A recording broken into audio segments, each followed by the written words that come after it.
on it.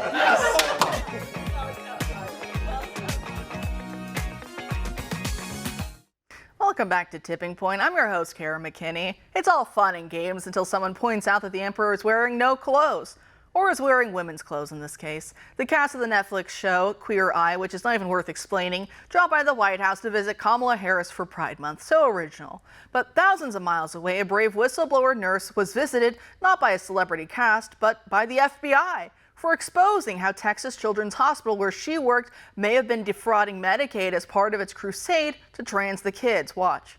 Hello? Hi. I'm looking for Vanessa Sivage. Okay. Yeah. Who are you? Cassie? I'll make some FBI agent.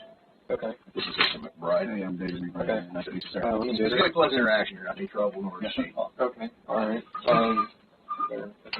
Hi, how are you? She snuck up on you there. You want to see too? Are we interrupting dinner? I'm really sorry. That's all right. What's going on? Let me start at the beginning. So I'm sure you're aware of some of the things that have been going on at your work lately. With regards to... Yeah, so can we sit down for a minute? Let me do my song and dance. Don't let the smiles fool you. This is an intimidation tactic. They want nurse Vanessa Sivage to trust them and to therefore speak to them without a lawyer present. You may think that if she has nothing to hide, then that should be fine, but plenty of January 6th defendants thought the same thing, and look how that worked out for them. You can be the most innocent person ever, but if the other person is out to get you, and if they know the law inside and out and how to leverage it disingenuously, then you're in a real tough spot. Essentially, what the Houston-based hospital is accused by Sivage of doing is that they provided puberty blockers and hormone therapies to children, which were billed to Medicaid, even though it's a violation of Texas state law. Sivage first spoke to conservative powerhouse Christopher Rufo last year, and shortly afterwards, she claims that's when the feds visited her, but the video is only being released now.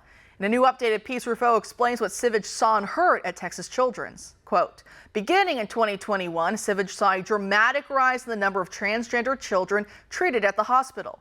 These patients struggle with various problems: depression, anxiety, addiction, suicide attempts, physical abuse, and discomfort with puberty.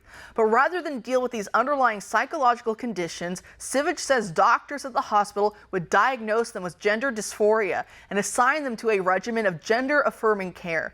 The practice made Sivage recoil. In the cardiac clinic, we were taking sick kids and making them better, she says. In the transgender clinic, it was the opposite. We were harming these kids. Then the following year, she breathed a sigh of relief. Under pressure from the state attorney general, Ken Paxton, Texas Children's CEO Mark Wallace said that he was shutting down the child gender clinic. But it wasn't true. Mere days later, it had secretly reopened for business, end quote. And the doctor, Surgeon Ethan Hyam, who told Rufo about the hospital's children gender clinic quietly reopening, is the one recently visited by the FBI as well. The Biden administration just indicted him on 4 felony charges, accusing him of breaching medical privacy laws. The 34-year-old is now facing up to 10 years in prison if convicted. What has our FBI turned into? They're now the Praetorian Guard for the left's new degenerate social order.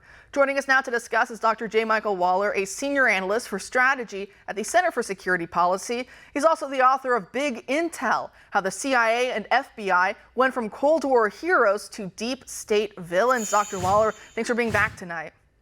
Hi, Kara. Good to be back with you. Great. So is everything we just saw with that visit, is it just another example now of the national security state seeming to serve as the left's own personal law enforcement apparatus?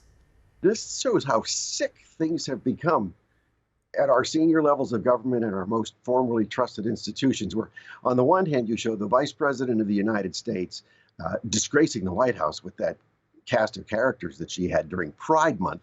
And then also during Pride Month, the FBI and the Justice Department wait to bust the doctor who exposed those corrupt, abusive practices at that Texas hospital.